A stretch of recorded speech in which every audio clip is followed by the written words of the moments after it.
हो गया। Good afternoon. आज हम लोग करेंगे सेट 133 को एक्सप्लेन। ठीक है। पहला क्वेश्चन है, निम्नलिखित में से कौन सा कथन असत्य है, माने गलत है, असत्य है।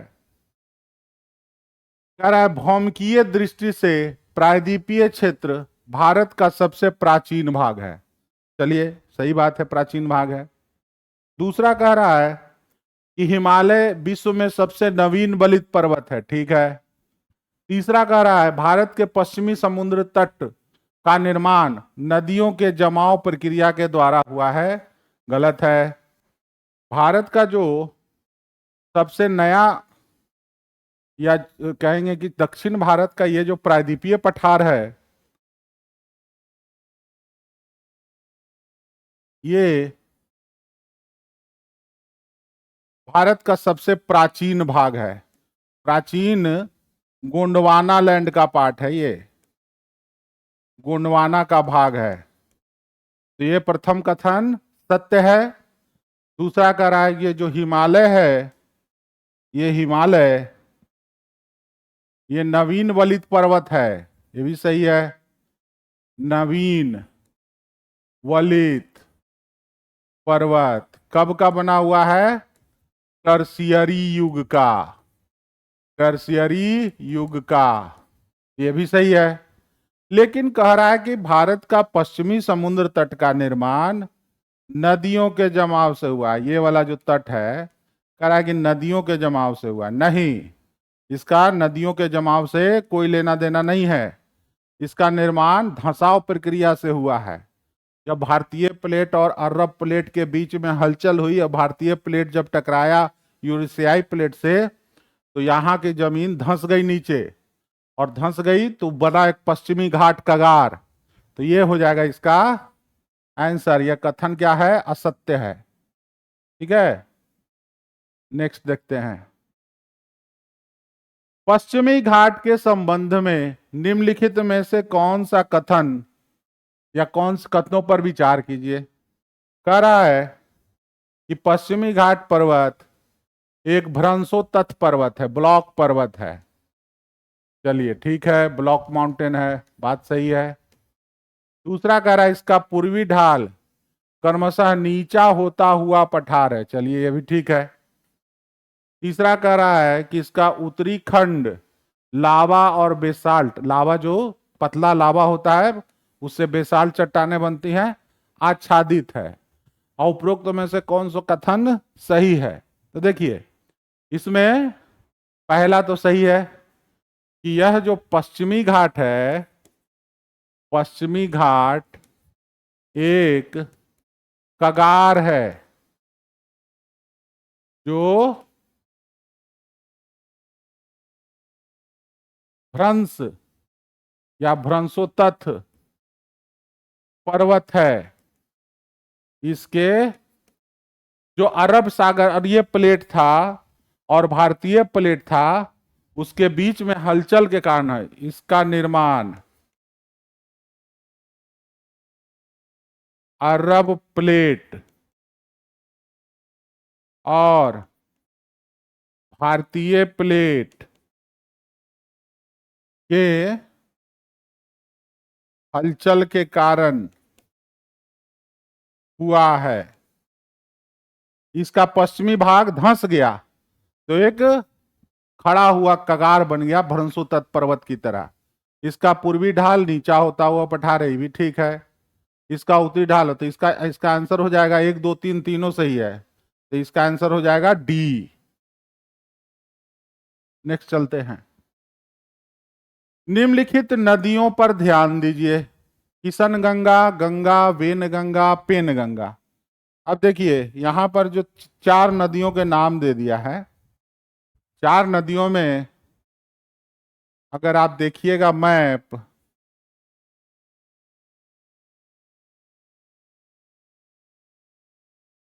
तो किशन गंगा है झेलम का पार्ट।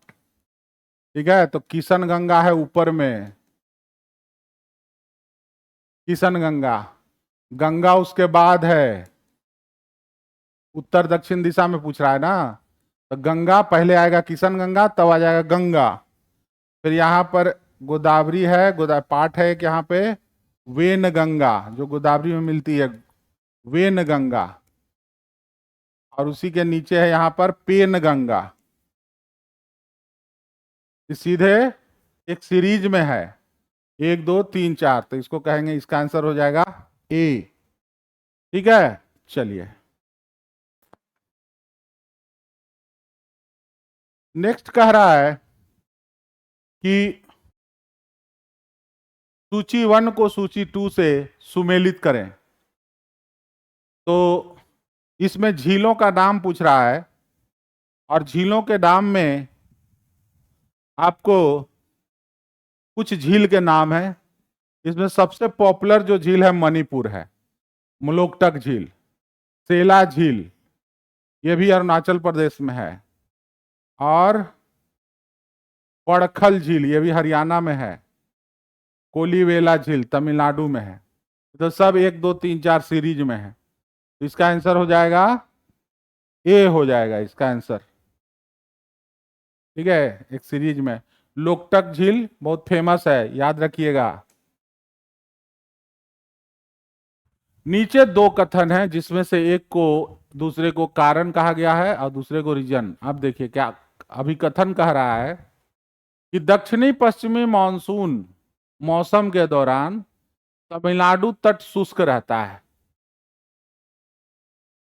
यहां पर है तमिलनाडु, या शुष्क रहता है। चलिए सही बात है, शुष्क रहता है। कह रहा है कि कारण बता रहा है उसका कि तमिलनाडु तट बंगाल की खाड़ी मानसून के शाखा के समानांतर स्थित है, और दक्षिणी पश्चिमी मानसून की अरब सागर के वृष्टि छाया क्षेत्र में स्थित है।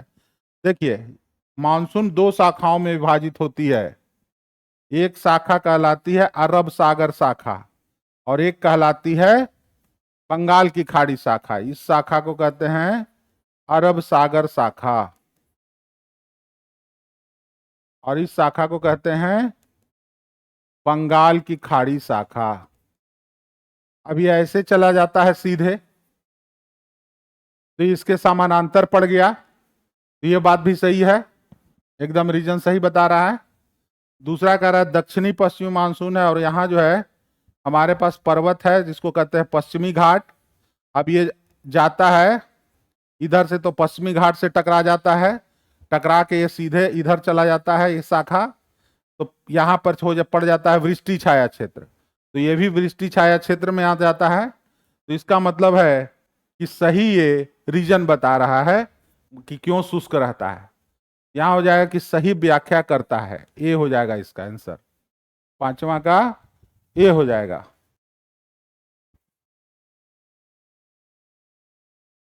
अब देखिए कह रहा है कि राष्ट्रीय वन नीति के मुख्य उद्देश्य क्या थे, दिए गए कूट से अपना उत्तर चुने। राष्ट्रीय वन नीति 1988 कह रहा है क्या क्या उद्देश्य था। तो पहला कह रहा है कि पारिस्थितिक संतुलन को सुनिश्चित करना, सही है। सामाजिक वानिकी को प्रोत्साहित करना, यह भी सही है। सामाजिक वानिकी का मतलब होता है कि वानिकी करना सामाजिक रूप से, सब लोग मिलकर पेड़ पौधे लगाएंगे, उससे फल प्राप्त करेंगे, ईंधन प्राप्त करेंगे, उससे लकड़ी प्राप्त करेंगे, तो ये सामाजिक वानिकी है। देश के कुल भूमि का 1/3 वन आच्छादित, ये भी बात सही है, 33% जो है हम लाना है। फिर वन प्रबंधन में जन सामुदायिक सहभागिता को प्रोत्साहन, ये भी सही है। इसका आंसर हो जाएगा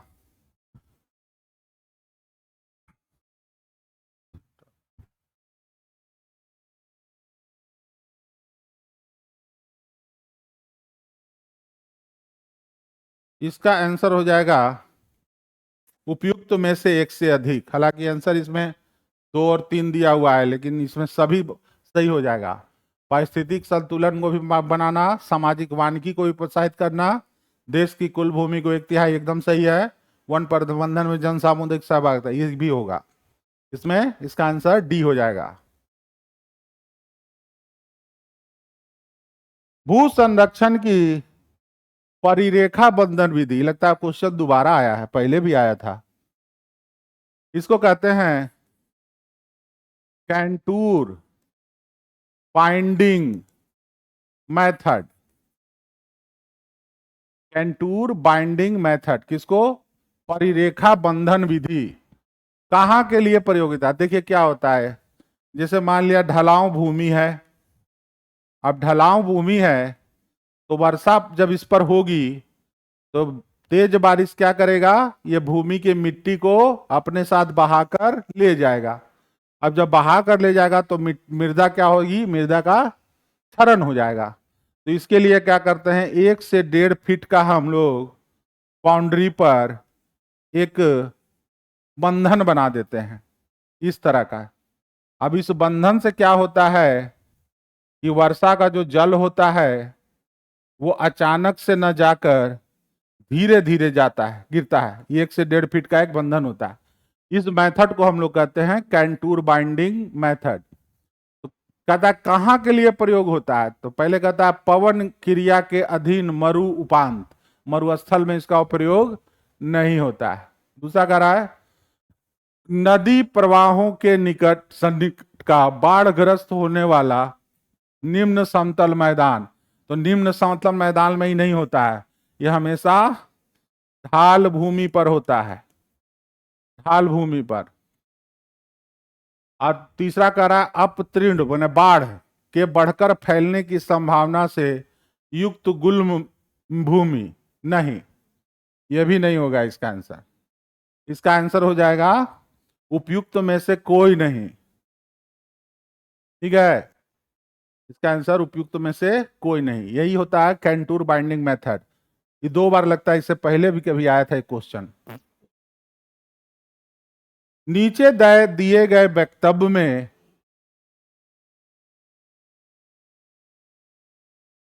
नीचे 2 वक्तव्य दिए गए हैं जिसमें रीजन और कारण और असेंशन और रीजनिंग करना है। तो कथन कर रहा है कि पंजाब हरियाणा उत्तर प्रदेश, पंजाब हरियाणा उत्तर प्रदेश भारत के प्रमुख गेहूं उत्पादक राज्य है। ठीक है, रीजन बता रहा है कि सुप्रवाहित उर्वर भूमि, हाँ है, तो शीतकाल में 10 से 15 डिग्री तापमान, ठीक है, लगभग 75 सेंटीमीटर वार्षिक वर्षा गेहूं के उत्पादन के लिए आवश्यक है। तो ये कंडीशन बता रहा है कि गेहूं के उत्पादन के लिए ये कंडीशन है, सही है। और ये सारा कंडीशन पंजाब हरियाणा उत्तर प्रदेश में पाया जाता है। तो 8वां का ये आंसर हो जाएगा। ये दोनों स्पष्टीकरण सही है, ये जो इस कथन का जो रीजन बता रहा है वो सही है।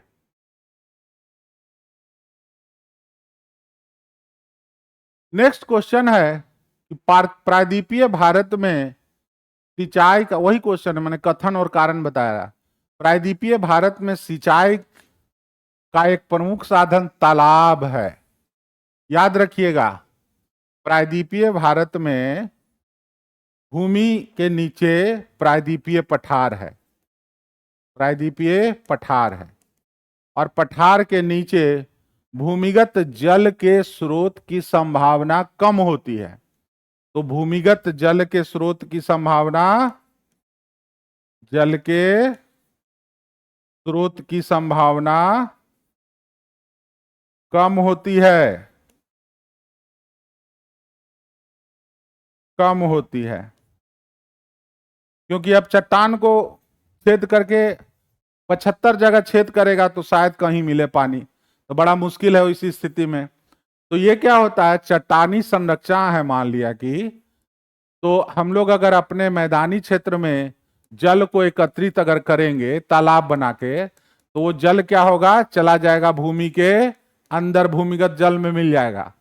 लेकिन जहां चट्टानी संरचना है वहां जल को एकत्रित करके रखा जा सकता है, क्योंकि नीचे चट्टान है और वो भूमिगत जल में नहीं जाएगा। तो तालाब एक सिंचाई का कारण है। रीजन बता रहा है कि प्रायद्वीपीय क्षेत्र की अधिकांश नदियां मौसमी हैं। तो ये तो सही है कि मौसमी है, लेकिन ये रीजन का सही व्याख्या नहीं है, जो कथन है उसका सही व्याख्या नहीं है। वो इसीलिए तालाब कहा जा रहा है कि यहाँ भूमिगत जल के स्रोत की संभावना कम है और यहाँ की संरचना ठोस चट्टानों की है, इसलिए यहाँ पर तालाब एक प्रमुख साधन के रूप में इस्तेमाल किया जाता है। ठीक है, चलिए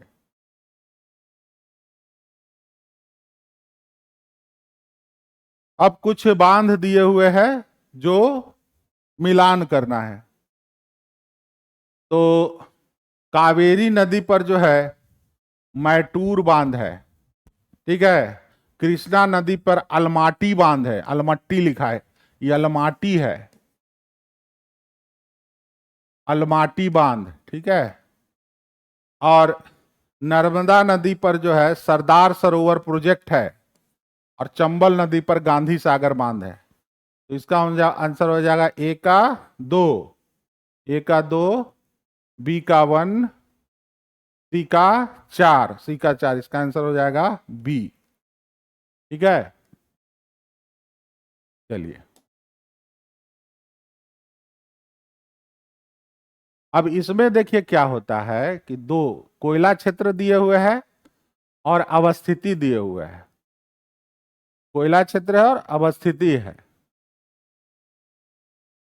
अब इसमें कंफ्यूजन सिंगरौली और सिंगरैनी में होता है। कल्चर जो है वो महानदी घाटी में है, लोग याद रखते हैं तलचर। कर्णपुरा जो है वो आपको तलचर हो गया महानदी घाटी में,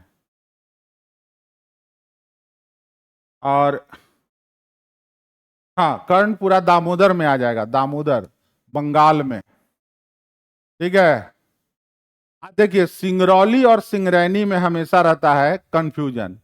तो याद रखिएगा सिंगरौली है सोन घाटी में, ये छत्तीसगढ़ के आसपास है, और सिंगरैनी जो है वो है दक्षिण भारत में गोदावरी घाटी में। तो सिंगरैनी और सिंगरौली ये कई बार एग्जामिनेशन में पूछा है। सोन घाटी में सिंगरौली है और सिंगरैनी है गोदावरी घाटी में। तो इसका आंसर हो जाएगा ए का 4, बी का 1 और सी का 2, सी का 2। हाँ, तो इसका आंसर हो जाएगा ए हो जाएगा इसका आंसर। सिंगरौली और सिंगरैनी याद रखिएगा। नेक्स्ट क्वेश्चन है चीनी उत्पादन प्रक्रम में शीरा, शीरा या सोरा जो कहते हैं उपोत्पाद है, ठीक है। चीनी कारखानों में चीनी मिलों के में से निकाली गई खोई, जो गन्ने का जो खोई होता है, केतारी का जो खोई होता है, भाप बनाने के लिए बॉयलरों के ईंधन के रूप में प्रयोग की जाती है। ये भी सही है, दोनों सही है। फिर कह रहा है कच्ची सामग्री के रूप में केवल गन्ने से ही चीनी का उत्पादन नहीं, चुकंदर वगैरह से भी होता है। तो इसका हो जाएगा 1 और 2 सही, ये हो जाएगा इसका आंसर। नेक्स्ट आते हैं, भारत में निम्नलिखित रेलवे क्षेत्रों में से किस एक का मुख्यालय माध्य समुद्र तल से अधिकतम ऊंचाई पर? बड़ा यथी क्वेश्चन है जी, बहुत डीप क्वेश्चन है ये। ठीक है, समुद्र तल से अधिकतम ऊंचाई पर स्थित है, बहुत बेहतरीन क्वेश्चन भी कहेंगे इसको। अब देखिए क्या है, पूर्व मध्य रेलवे नहीं, दक्षिण पूर्व रेलवे नहीं, दक्षिण पश्चिम रेलवे। तो दक्षिण पश्चिम रेलवे जो है वो है, उसका मुख्यालय है कर्नाटक के हुबली में, हुबली, कर्नाटक के हुबली में, ये ध्यान रखिएगा। और इसकी ऊंचाई है 670 मीटर, सबसे ज्यादा ऊंचा इसकी ऊंचाई है 670 मीटर। तो ये ध्यान रखना है, हुबली। बहुत अच्छा क्वेश्चन है ये। इसका आंसर हो जाएगा दक्षिण पश्चिम रेलवे। नेक्स्ट जो है वो आया आपका जनजाति क्षेत्र और उसके क्षेत्र से। तो जनजाति क्षेत्र से आएगा तो बड़ा ये पॉपुलर है बिरहोर, कहाँ? झारखंड में। झारखंड में ये पॉपुलर है। भूटिया तो आप लोग नाम सुने होंगे, सिक्किम में। टोडा तमिलनाडु में, ये बहुत पॉपुलर है। सेंटिनली एकमात्र जनजाति है जो अभी तक आइसोलेटेड है। सेंटिनली बहुत इंपॉर्टेंट है, सेंटिनली। ये लोग रहते हैं सेंटिनिल सेंटिनील द्वीप पर, और यह दुनिया का सबसे एकाकी जनजाति है। एकाकी का मतलब आइसोलेटेड। यहीं पे लोग गया था कि वहां पे जाएंगे, और जाना यहाँ मना है। अगर आप जाइएगा तो आपको जेल भेज दिया जाएगा। ये इनको बिल्कुल छोड़ दिया गया है कि आप लोग रहिए। 250-300 की संख्या में रहते हैं। जो अंडमान है, अंडमान के कुछ दूरी पर है ये सेंटिन द्वीप। ठीक है, तो यहीं पे रहते हैं ये लोग। इसका आंसर हो जाएगा ए का 4। ए का 4 इसका आंसर हो जाएगा ए। ठीक है। निम्नलिखित नगरों में से कौन राष्ट्रीय राजधानी प्रदेश, इसको कहते हैं नेशनल कैपिटल रीजन? राष्ट्रीय राजधानी क्षेत्र, एनसीआर। एनसीआर, एनसीआर इसको कहते हैं, नेशनल कैपिटल रीजन। अब ये जो नेशनल कैपिटल रीजन है, इसका गठन जो हुआ है 1955 में हुआ है। ठीक है, 1955 में गठन हुआ, और कहा गया कि दिल्ली और इसके आसपास के कुछ जिलों को इसमें शामिल किया जाएगा। तो उसमें कौन कौन से जिले हैं वो भी ध्यान में रखना है। जैसे दिल्ली को के अलावा, दिल्ली के अलावे यहां हरियाणा के जिले हैं, हरियाणा के। और हरियाणा के यहां लगभग 14 जिले हैं। ठीक है, 14 जिले। साथ ही यूपी के 8 जिले हैं। उत्तर प्रदेश के 8 जिले हैं। और राजस्थान के भी 2 जिला है। 2 जिला है। अब इसमें जो कह रहा है कि कौन राष्ट्रीय राजधानी में आते हैं, अवस्थित है, मतलब आते कौन कौन है उनका नाम बता रहा है। तो अंबाला नहीं आता है, करनाल आता है, खुर्जा आता है, रोहतक आता है। तो ये तीनों आता है। ठीक है, हरियाणा के क्षेत्र के हैं। इसका आंसर हो जाएगा 2, 3 और 4। अंबाला नहीं आता है। तो नेशनल कैपिटल रीजन, ये तो जीके का क्वेश्चन है। ठीक है, इसको याद करने वाला है सीधे ये राष्ट्रीय पर्यावरण अभियांत्रिकी संस्थान नागपुर में है। और केंद्रीय खाद्य प्रौद्योगिकी संस्थान ये है आपको, खाद्य प्रौद्योगिकी संस्थान ये है आपको मैसूर में। ठीक है। और आलू अनुसंधान संस्थान ये है आपका, यह है आपका शिमला में ही है। इसका शिमला में ही है। और तंबाकू जो है वो राजमुंदरी में है। ये राजमुंदरी में है, ये नागपुर में है। अब याद करने की चीज है।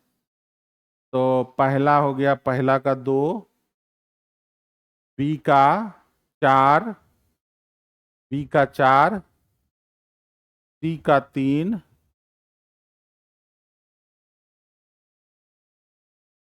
ऑप्शन दोनों में एक ही है जी।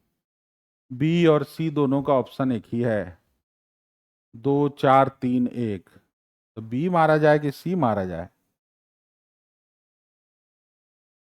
ये इसको दोनों आंसर हो जाएगा, बी, बी भी हो जाएगा, सी भी हो जाएगा, दोनों का आंसर जो है सेम ही है, 2 4 3 1। डी का 1, डी का 4। कुछ लगता है कि प्रिंटिंग में गड़बड़ी आ गया।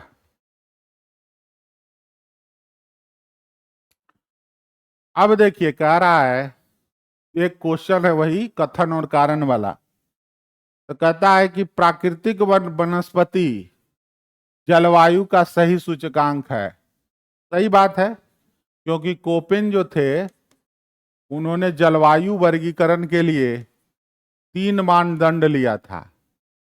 एक तो लिया था तापमान, दूसरा लिया था वर्षा, और तीसरा लिया था वनस्पति।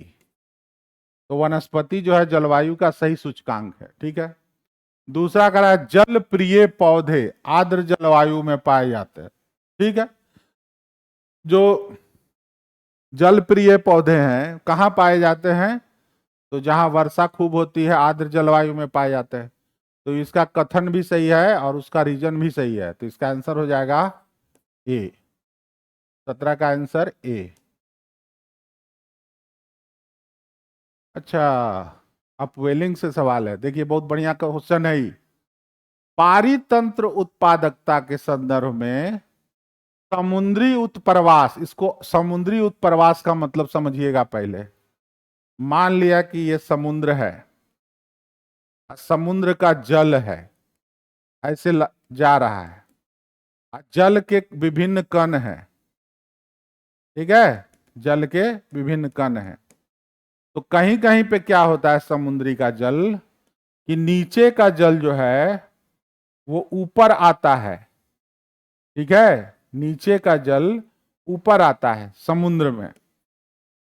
और जब नीचे के जो तलीय जल है वो ऊपर जब आता है, इसके कई कारण होते हैं, इसको कहते हैं अपवेलिंग, अपवेलिंग ऑफ वाटर। कौन वाटर? सी वाटर, समुद्री जल, इसको अपवेलिंग ऑफ वाटर कहता है। करा कि होता है तो इससे क्या बढ़ जाता है, तो ये क्या करते हैं कि अपघटक सूक्ष्म जीवियों को सतह पर लाके, सतह पर नहीं लाते सूक्ष्म जीवों को, सतह से इसका कोई ये नहीं है, पोषकों को सतह पर लाकर, पोषकों का मतलब क्या हुआ, विभिन्न जो है पलवक हैं, फिर कई प्रकार के समुद्री जीव हैं, सूक्ष्म जीव हैं, जिनको मछलियां खाती हैं, उनको ले आते हैं। अधस्थली जीवों को सतह पर लाकर, ये भी नहीं है अधस्थली जीवों को, पलवक वगैरह जो हैं और पोषक तत्व जो हैं उसको लाते हैं सतह पर। कैसे? ये अपवेलिंग करने से। और जब अपवेलिंग करने से जो सतह पर आता है, वो उससे क्या होता है कि वहां उस एरिया का जो उत्पादकता है, पारितंत्र उत्पादकता जिसको कहेंगे इकोसिस्टम प्रोडक्टिविटी, वो बढ़ जाता है। तो इसका आंसर केवल 2 होगा। अपवेलिंग ऑफ वाटर से जो होता है वो होगा, केवल 2 होगा। चलिए नेक्स्ट करते हैं। प्रकृति और प्राकृतिक संसाधन अंतर्राष्ट्रीय संरक्षण संघ IUCN, international union for conservation of nature, इसको यही कहते हैं IUCN, IUCN, और यही जारी करता है रेड डाटा बुक, ठीक है, रेड डाटा बुक जारी करता है। निम्नलिखित सूचियां सम्मिलित की जाती हैं। अब ये रेड डाटा बुक किनका जारी करता है? उन जीवों का, उन जीव जंतुओं का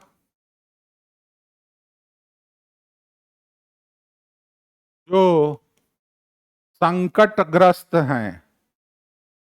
अब संकटग्रस्त जीव का मतलब क्या है? मतलब विलुप्ति के संकट,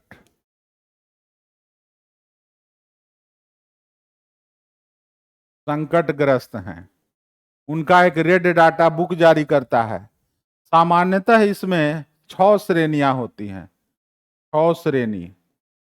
कितना संकट, किस लेवल पर संकट में है वो, मतलब किस लेवल पर है, एकदम विलुप्ति की कगार में रहेगा तो उसको पहले रखा जाता है।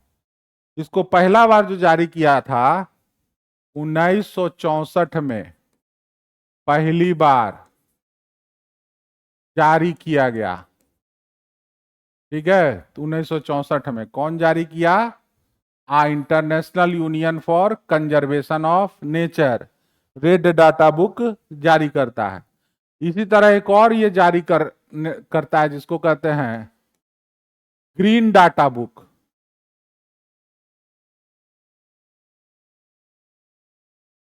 Green data book. अब ये जो है ये पेड़ पौधों के लिए है कि पेड़ पौधों में कौन संकटग्रस्त हैं। तो ग्रीन डाटा बुक भी याद रखिएगा, रेड डाटा बुक भी याद रखिएगा। 6 श्रेणियों के लिए ये आता है। इसका आंसर हो जाएगा संकटग्रस्त पौधों और पशु जातियों की सूची के लिए। इसका केवल दो होगा आंसर। ठीक है,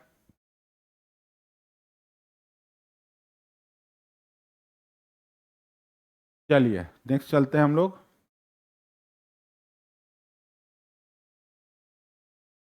कह रहा है क्वेश्चन कि राष्ट्रीय उद्यान की सीमा रेखा विधान से परिभाषित होती है।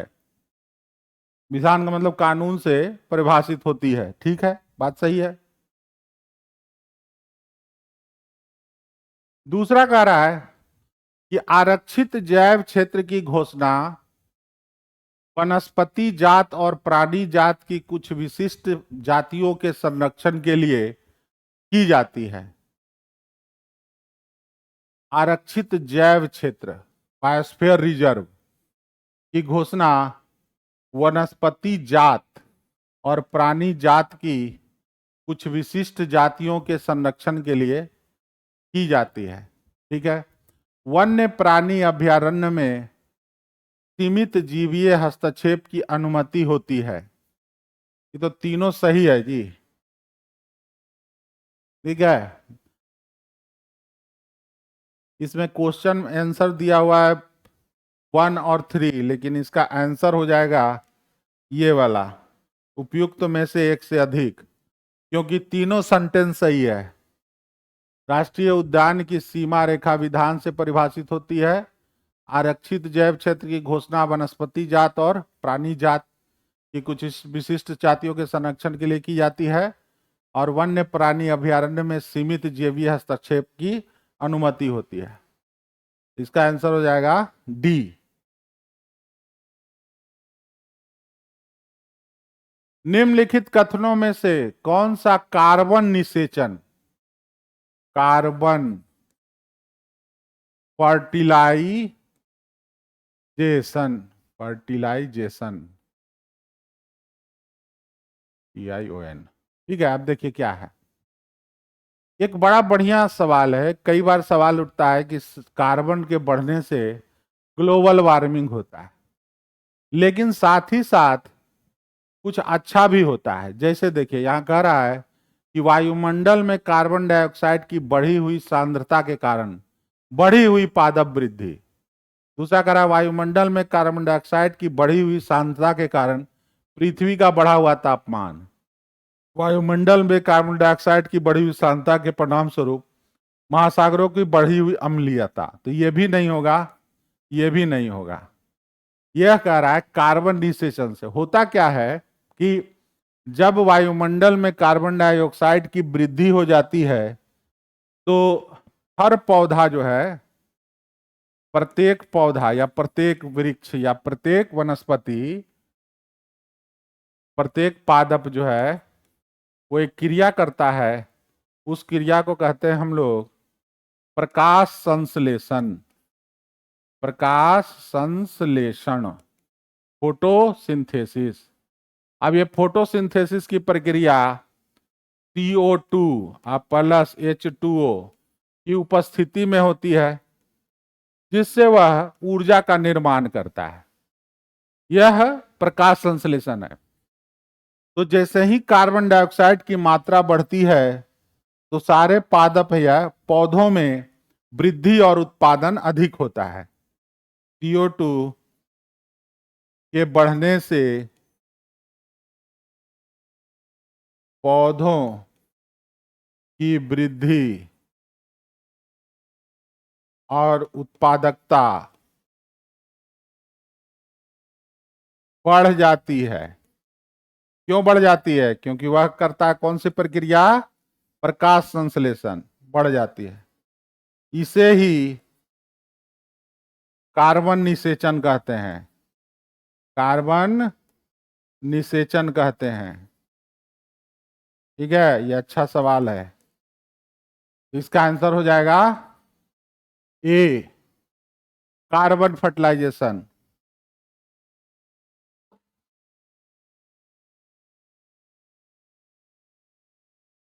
नेक्स्ट कह रहा है कि महासागरों का अम्लीकरण बढ़ रहा है। ठीक है, यह घटना क्यों चिंता का विषय है? यह घटना क्यों चिंता का विषय है? अब कह रहा है कि कैल्शियम पादक प्लवक की वृद्धि और उत्तरजीविता प्रतिकूल रूप से प्रभावित होगी। ठीक है, बढ़िया बात है। जो कैल्शियम युक्त प्लैंकटन है, प्लैंकटन का मतलब है छोटे छोटे जीव जंतु जो जिसको मछलियां खाती हैं, उनकी उत्तरजीविता जो है और वृद्धि वो निगेटिवली इफेक्ट करेगा, माने प्रतिकूल प्रभाव पड़ेगा। एकदम सही बात है। अगर एसिडिक हो जाएगा तो बुरा प्रभाव पड़ेगा। दूसरा कह रहा है प्रवाल भित्ति की उत्तरजीविता और वृद्धि प्रतिकूल रूप से प्रभावित। ये भी सही कह रहा है।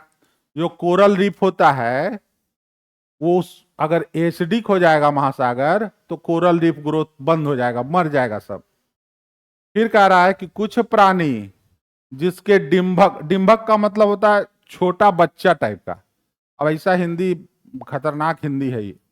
इसका मतलब है कि छोटा उसका रूप या छोटा उसका पेड़ या छोटा बच्चा कहिए उसको। पादप पलकीय होते हैं, माने छोटे होते हैं, उत्तरजीविता प्रतिकूल रूप से प्रभावित होगी। ठीक कह रहा है, ये भी एकदम बिल्कुल सही कह रहा है। चौथा कह रहा मेघ बीजन और मेघों का बनना प्रतिकूल, इससे कोई लेना देना नहीं है। मेघ का उससे कोई लेना देना नहीं है। तो कह रहा है कौन कौन से कथन सत्य है? तो 1 2 3 तीनों कथन सही है। ठीक है, बुरी तरह प्रभावित होगा। एक तो सारा प्लैंकटन, कैल्शियम युक्त जितने प्लैंकटन है वो मर जाएंगे। प्रवाल भित्ति जो है वो मर जाएगा। और वो कुछ प्राणी जिसका जो छोटा रूप होता है वो भी पलवक के रूप में ही मौजूद होता है, वो सब मर जाएगा। तो उससे क्या होगा? ये संकट आएगा। चिंताग्रस्त बात है भाई। कह रहा है कि निम्नलिखित में से कौन सा एक भू आबद्ध देश नहीं है? नहीं है कह रहा है, ये भी बात है। कौन सा देश नहीं है? उज्बेकिस्तान, ताजिकिस्तान, ठीक है, अजरबैजान। अब देखिए, उज्बेकिस्तान लैंड लॉक्ड है, कहीं सागर से नहीं जुड़ा हुआ है। मैप देखना, देखिएगा इसका। ताजिकिस्तान में भी लैंड लॉक्ड है, कहीं नहीं जुड़ा है।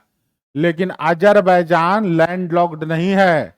यहाँ एक बहुत बड़ा रिफाइनरी है बाकू, जो कैस्पियन सागर में स्थित है। Baku, Azerbaijan. तो इसका भू आबद्ध नहीं है। आंसर हो जाएगा अजरबैजान। इसी की राजधानी है बाकू। बाकू बहुत बड़ा रिफाइनरी है यहाँ पर। ठीक है, ये ध्यान में रखिएगा। वो कैस्पियन सागर में है, कैस्पियन सागर के बगल में है। नेक्स्ट आते हैं हम लोग। पृथ्वी और सूर्य के बीचों बीच स्थित अंतरिक्ष यान में, बाजी, पृथ्वी और बीचों बीच अंतरिक्ष यान में बैठे व्यक्ति को दिखाई पड़ेगा कि, अब जैसे मान लिया ये सन है और यहां अर्थ है और इसके बीचों बीच कोई आदमी मान लिया है। ठीक है, अंतरिक्ष यान में। कह रहा है कि उसको क्या दिखाई पड़ेगा, तो आकाश स्याह काला है, एकदम काला है आकाश, एकदम सही बात है। उसको आकाश नीला नहीं दिखेगा। हमें आकाश नीला क्यों दिखता है? आकाश नीला दिखता है क्यों? धूल कणों के कारण। धूल कणों के कारण जो सूरज की किरणें हैं परावर्तित हो जाती हैं, इसलिए हमें आकाश का रंग नीला दिखाई पड़ता है। इसका हो जाएगा आपको पहला सही है आपका कि आकाश स्याह काला है। तारे टिमटिमाते नहीं, ये भी बात सही है। तारे टिमटिमाते नहीं दिखेंगे उसको, टिमटिमाते देखते हैं केवल पृथ्वी से। फिर कह रहा है अंतरिक्ष के बाहर का ताप पृथ्वी तल के ताप से कहीं अधिक है। तीसरा, अब देखिए क्या है, जो अंतरिक्ष के बाहर का ताप है वह ताप अंकित किया ही नहीं जा सकता कि कितना है। कारण इसलिए कि जितना भी मॉलिक्यूल वहां पाए जाते हैं वो इतना मॉलिक्यूल अणु परमाणु एक दूसरे से इतना दूर हैं कि वहां पर अगर कोई व्यक्ति रहेगा भी तो उसको ताप का कुछ पता ही नहीं चलेगा, मापन करिए नहीं सकता है। तो मापन करिए नहीं सकता है तो कह नहीं सकते हैं कि ये कितना अधिक है, का है अधिक है कि नहीं है। तो इसमें तीसरा जो है वो नहीं होगा। कथन केवल 1 और 2 सही है। ठीक है, क्योंकि अंतरिक्ष में जाने पर कितना ताप है उसको मापा ही नहीं जा सकता है, क्योंकि वहां मॉलिक्यूल बहुत दूर दूर पर स्थित है, विरल है, और विरल होने के कारण वहां ताप का कोई मेजरमेंट किया ही नहीं जा सकता है। इसलिए आकाश और 1 और 2 सही होगा इसमें। ठीक है, चलिए। जिस अक्षांश पर वार्षिक तापांतर न्यून होता है वह है, देखिए तापांतर का मतलब होता है ताप का अंतर। ठीक है, मान लिया कि किसी स्थान में वर्ष में जनवरी में वहां 1 डिग्री तापमान रहता है और गर्मी में वहां 50 डिग्री तापमान रहता है, तो ताप का अंतर बहुत ज्यादा होगा। लेकिन वही किसी स्थान में गर्मी में वहां मान लिया कि 25 डिग्री रहता है और जाड़े में भी वहां गर्मी जाड़े में 25 डिग्री रहता है और गर्मी में 26 डिग्री रहता है। अंतर कितना है? 1। यहां अंतर कितना है? 30 का 29 का, तो अंतर यहां ज्यादा है। इसी को कहते हैं तापांतर। वर्ष में कितना अंतर तापमान का हुआ उसको कहते हैं तापांतर। तो यहां कह रहा है कि वार्षिक तापांतर कम होता है, न्यूनतम होता है। कहां पर न्यूनतम होता है? तो यहां 3 कह रहा है, भूमध्य रेखा, कर्क रेखा, मकर रेखा। अब अगर ग्लोब पर देखेंगे तो विषुवत रेखा जो भूमध्य रेखा है वहां पर प्रत्यक्ष सूर्य की किरणें पड़ती हैं। सूर्य की किरणें प्रत्यक्ष पड़ती हैं कब तक? सालों भर। सालों भर। तो यहां तापमान सालों भर एक बराबर होता है।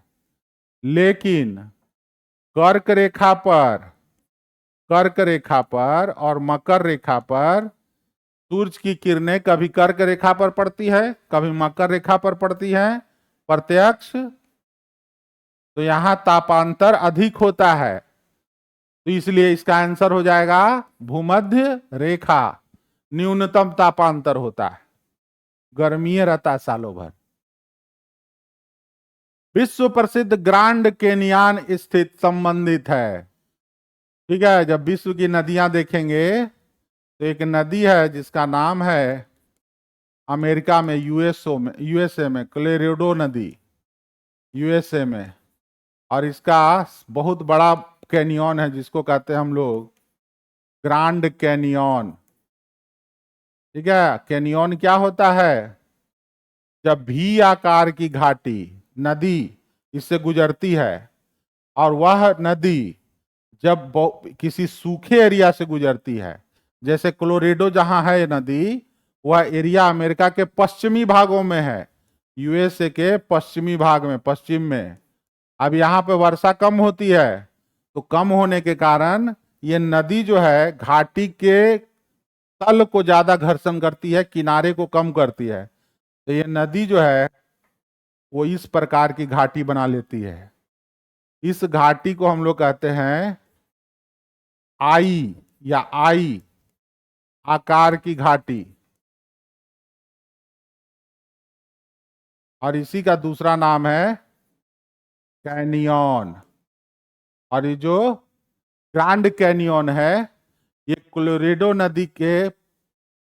नदी पर है, यूएसए के पश्चिम में शुष्क एरिया में है ये आंसर हो जाए कोलोरेडो नदी।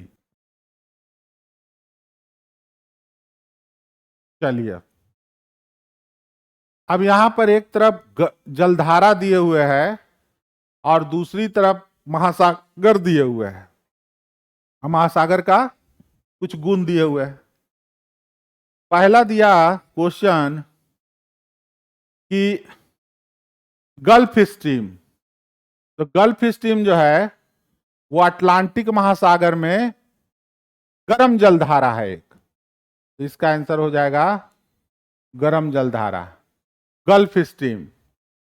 फिर कह रहा है पश्चिमी वायु प्रवाह। देखिए, इसको समझाना थोड़ा जरूरी है, मैप से नहीं देखिएगा ना कुछ समझ में नहीं आएगा, गड़बड़ बन गया है।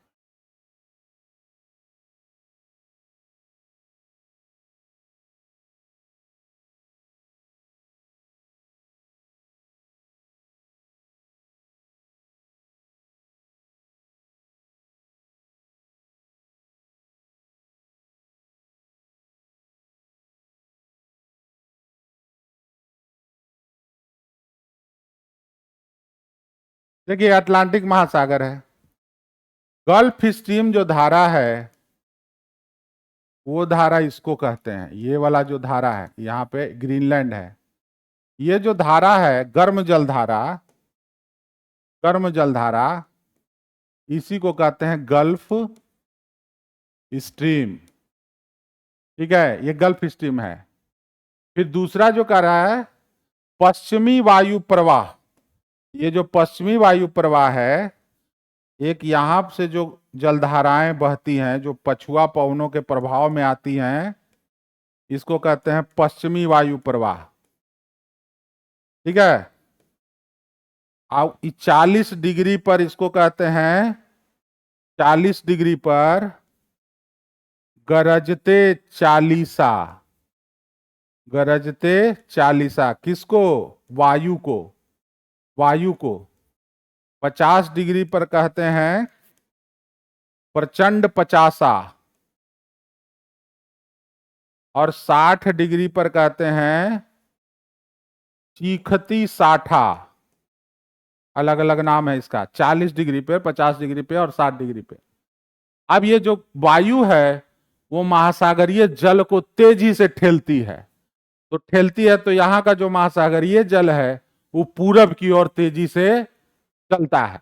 ठीक है, उसको भी ठेलता है, तो इसको हम लोग कहते हैं, इसका हो जाएगा बी का 2 आंसर। पश्चिमी वायु के क्षेत्र में आकर पूरब की ओर चलने वाली धीमी धारा, हालांकि धीमी नहीं रहती है, इसका भी स्पीड रहता है अच्छा।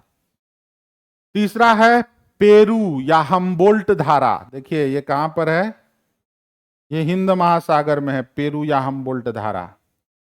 ये हिंद महासागर कह रहे हैं, प्रशांत महासागर में है, कहां पे दिखाते हैं अभी। यहां पेरू है और यहां पर ये जो धारा है, ये धारा एक ठंडी धारा है, इसी को हम लोग कहते हैं पेरू या हम्बोल्ट धारा। हम्बोल्ट जो थे ज्योग्राफर, उन्हीं के नाम पर है। इसका आंसर हो जाएगा प्रशांत महासागर। पश्चिमी ऑस्ट्रेलियाई धारा, ये ऑस्ट्रेलिया जो है, ऑस्ट्रेलिया इसके पश्चिम में बहता है, इसको कहते हैं पश्चिमी ऑस्ट्रेलिया धारा। ये हिंद महासागर में है। तो इसका आंसर हो जाएगा ए का 4, बी का 2, ए का 4, बी का 2, ए हो जाएगा इसका आंसर। ठीक है, सी का 1 और डी का 3, इसको रखिएगा याद। नेक्स्ट कहता है कि भूमध्य रेखा के दोनों ओर 5 से 8 डिग्री अक्षांश तक के क्षेत्रों में वर्ष भर वर्षा होती है। एकदम सही बात है। कह रहा है उच्च तापमान, रीजन बता रहा है उच्च तापमान तथा उच्च आर्द्रता, एकदम सही है, वहां उच्च तापमान उच्च आर्द्रता के कारणवश भूमध्य रेखा के निकट अधिकतर दोपहर को संवहनीय वर्षा होती है। ठीक है, कह रहा है। अब देखिए क्या है, इसमें पहला वाक्य भी सही है और दूसरा वाक्य भी सही है, और पहला का वाक्य का ये कारण सही बता रहा है। कैसे सही बता रहा है देखिए, दिखाते हैं। ये जो भूमध्य रेखा है, भूमध्य रेखा, इसके 5 से 8 डिग्री के बीच यहां पर लो प्रेशर बनता है, लो प्रेशर। ठीक है, क्योंकि रोज जो है वहां पर सूरज की किरणें प्रत्यक्ष पड़ रही हैं, तो हवाएं आती हैं यहां पर, समुद्री हवाएं इसके इर्द गिर्द। और ये जो समुद्री हवा है ये अपने साथ आर्द्रता को भी लिए रहती हैं, और यह आर्द्रता और हल्की होने के कारण ऊपर उठती हैं। और यह जब ऊपर उठती हैं हवाएं, और चूंकि उनमें आर्द्रता होता है, तो जो संघनन की प्रक्रिया होगी आगे ऊपर जाकर ठंडा, तो बादल बनेंगे और घने काले बादल बनेंगे, क्योंकि आर्द्रता की मात्रा खूब होगी। और जो बादल बनेंगे वो क्या करेंगे, वर्षा कराएंगे, खूब वर्षा कराएंगे। तो यहाँ रोज का रूटीन है कि रोज सुबह एकदम आसमान साफ, यहाँ उस जो क्षेत्र बताया जा रहा है, सुबह को आसमान साफ, ठीक है, 12 बजे तक बादल बनना शुरू, रोज का एक सालों भर होता है। 2 से 4 बजे मूसलाधार वर्षा, वर्षा, फिर 5 बजे के बाद, 5 बजे के बाद पुनः आसमान साफ। ये रोज का वहां काम है। ठीक है, इस वर्षा को हम लोग कहते हैं संवहनीय वर्षा। तो इसका ए आंसर हो जाएगा, रीजन सही बताया गया है। वर्ष भर रात और दिन कहां बराबर होते हैं? बहुत आसान सवाल है। देखिए, हम जानते हैं कि भूमध्य रेखा पर सूरज की किरणें प्रत्यक्ष पड़ती हैं, प्रत्यक्ष पड़ती हैं।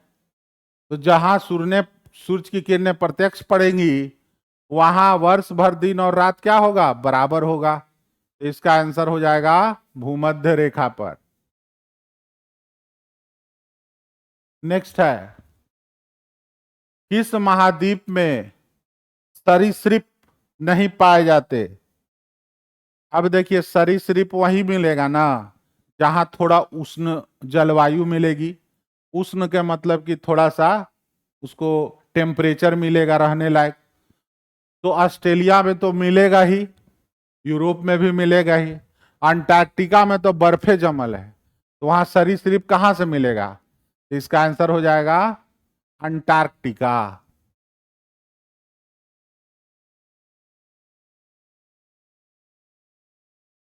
नेक्स्ट है, विश्व में अधिकतम संभाव्य जल शक्ति वाले, मैंने सबसे ज्यादा हाइड्रो इलेक्ट्रिसिटी प्रोड्यूस करने की संभावना वाले नदी बेसिन है। अब देखिएगा, जो भी नदी जो भी नदी ज्यादा उबड़ खाबड़ रास्तों से होकर गुजरती है, उसमें सबसे ज्यादा संभावना होती है, ज्यादा ऊंचाई से और टेढ़े मेढ़े ऊंचाई से ऊंचा उबड़ खाबड़ रास्तों से जाती है, उसमें सबसे ज्यादा संभावना होती है जल शक्ति की। तो यहाँ कुछ नदियों का नाम दिए हुए हैं: Congo, Columbia, Yangtze Kiang. Congo Africa में है, कोलंबिया साउथ अमेरिका में है, यांगसी कियांग भी चीन में है। तीनों नदी है जिसमें सबसे ज्यादा उबड़ खाबड़ मार्ग है पर्वतों से निकल के। और उधर है कांगो, अमेजन, नर्मदा। नहीं, नर्मदा तो भरंसे से बहती है, अमेजन भी भरंस से बहती है, कांगो एगो है, तो दोनों तीनों नहीं होगा। Colorado, Narmada, Saint Lawrence. Colorado है, ये है आपका यूएसए में, ये भारत में, और सेंट लॉरेंस भी यूएसए में। तो ये यहाँ पर भी नहीं, सेंट लॉरेंस भी से समतल है, उतना उबड़ खाबड़ नहीं। इसका सीधे आंसर हो जाएगा ए। ठीक है, नेक्स्ट, सर्वाधिक नगरीकृत महाद्वीप है। देखिए, नगर जो होता है, कहने का मतलब कि किसी एरिया में नगर पर सबसे ज्यादा जनसंख्या अगर रहे तो उसको कहेंगे नगरीकृत। तो नगरीकृत महाद्वीप है, तो अफ्रीका तो बिल्कुल अभी नगरीकृत हो ही रहा है, तो अफ्रीका नहीं होगा। उत्तर अमेरिका भी अभी उतना नगरीकृत नहीं है जितना ऑस्ट्रेलिया है। ऑस्ट्रेलिया की आबादी का लगभग 87% हिस्सा नगरों में रहता है। 87%। सर्वाधिक नगरीकृत महादेश हो जाएगा ऑस्ट्रेलिया। ठीक है, फिर आते हैं, नया जनसंख्या बम का तात्पर्य है। अब तक तो जनसंख्या हम लोग देखे थे कि लोगों की जनसंख्या बढ़ रही थी, तो अब क्या देख रहे हैं जिसको हम लोग नया जनसंख्या बम कह रहे हैं? अब देखिए हो क्या रहा है। अब तेजी से विकासशील देशों का तेजी से नगरीकरण हो रहा है। विकासशील देशों का तेजी से नगरीकरण हो रहा है, और नगरीय जनसंख्या में तेजी से वृद्धि हो रही है। और ये जो नगरीय जनसंख्या है, वो प्लान्ड नगरीय जनसंख्या नहीं है, बल्कि अनप्लान्ड नगरीय जनसंख्या है। और जो अनप्लान्ड नगरीय जनसंख्या होती है, वहां प्रदूषण, गंदगी, बीमारी, रोग, अपराध, सब तरह का समस्या वहां होता है। इसको कहा जाता है नया जनसंख्या बम। ठीक है, तो इसका आंसर हो जाएगा बी। तीसरी दुनिया में शीघ्रता से बढ़ रही है नगरों की जनसंख्या।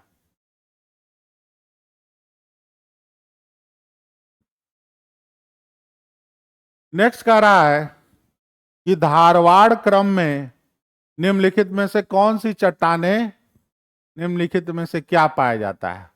तो देखिए, हम लोग पढ़े थे, जानते थे कि आर्कियन चट्टान पहला पुराना है, उसके बाद धारवाड़ है, और धारवाड़ सबसे पुराने चट्टानों में से आता है। इसके बाद कुडप्पा है, उसके बाद विंध्यन है, उसके बाद गोंडवाना है, और तब दक्कन है जो लावा का पठार है। अब इन चट्टानों में आर्कियन और धारवाड़ सबसे प्राचीन चट्टानें हैं। स्लेट, कार्डजाइट और फाइलाइट, ये सब कायांतरित चट्टानें हैं। तो धारवाड़ में स्लेट भी मिलेगा, कार्डजाइट भी मिलेगा, और फाइलाइट भी मिलेगा। इसका आंसर हो जाएगा उपयुक्त में से एक से अधिक।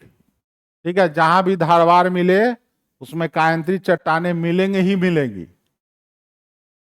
अब ये क्वेश्चन जो है एकदम पूछ भी चुका है कई गो, कि बिहार राज्य में गंगा किनारे कितने जिले स्थित हैं, या जिलों की संख्या कितनी है? याद रखिएगा 12 है। एक बार मैप देख लीजिएगा सभी जिलों को। ठीक है, ये कई बार पूछ चुका है एग्जाम में। हाँ, ये बहुत बढ़िया क्वेश्चन है। बिहार में कृषि जलवायु क्षेत्र के अंतर्गत सर्वाधिक जिले आते हैं।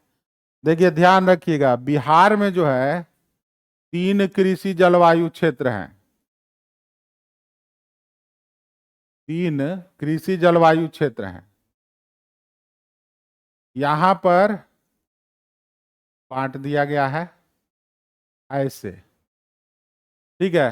1 2 1 2 3, ठीक है 3।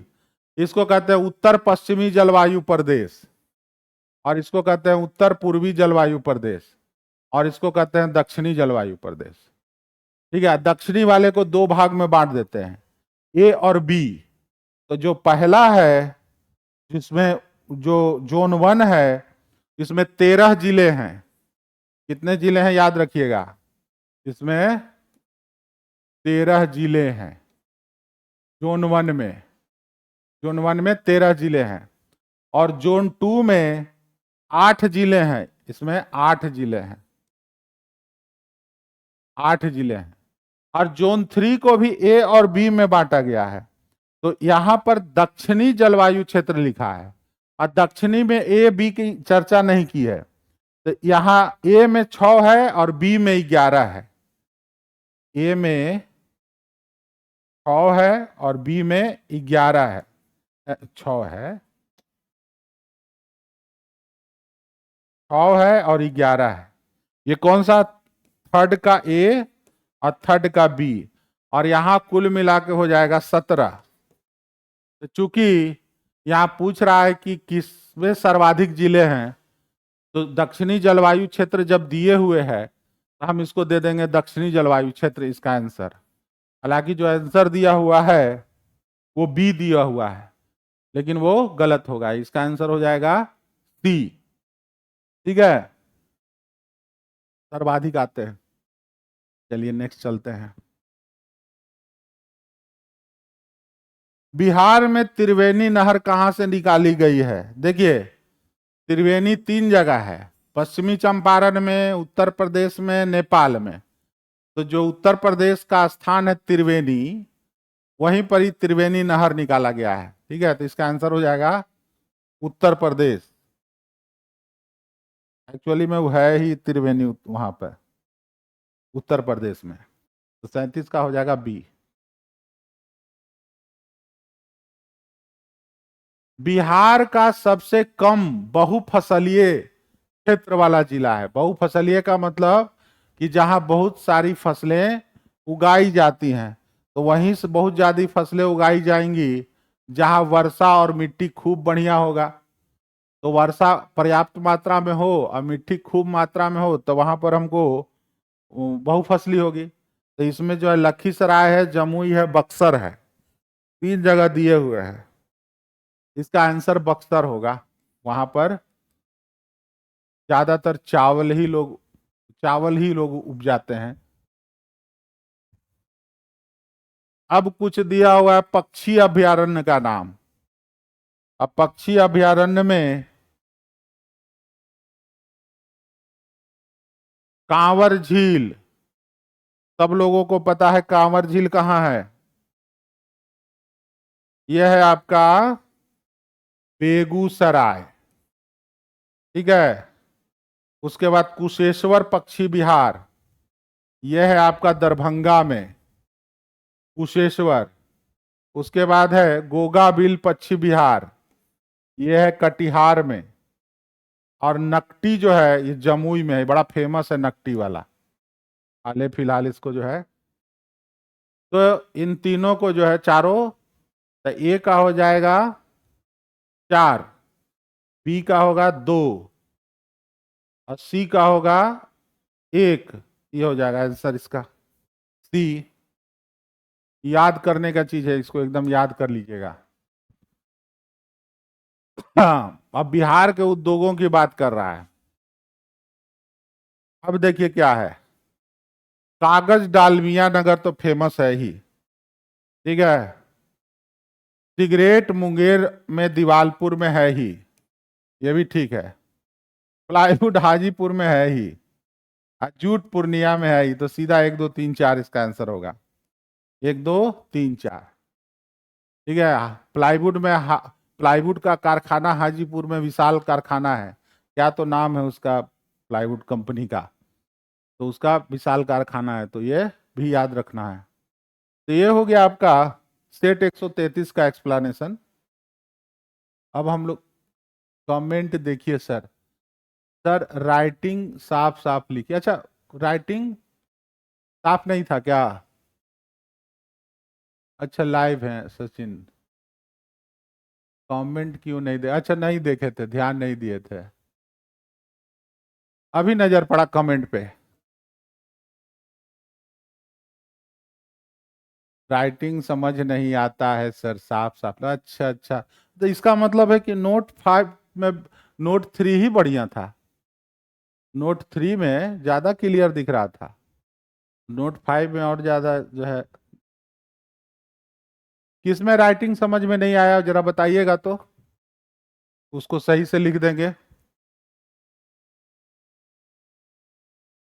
इसमें दिख रहा है 13 जिले हैं, ये 8 जिले हैं, और इसमें कुल 17 जिले हैं।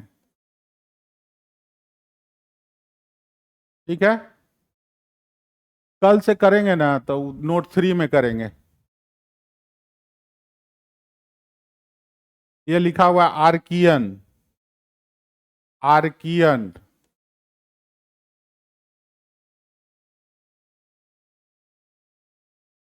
धारवाड़,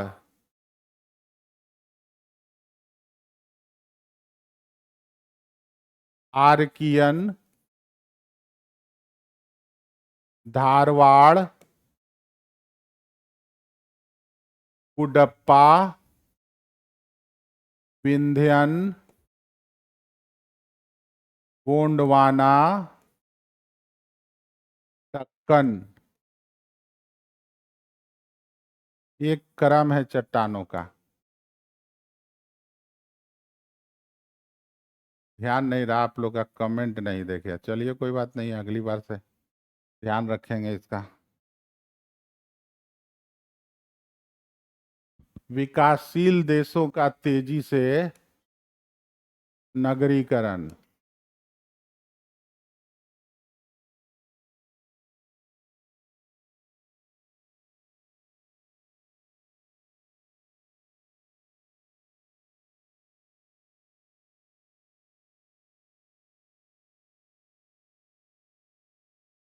चलिए इसको अगले बार से करेंगे क्या, नोट 3 में हम लोग करेंगे। ठीक है, ओके।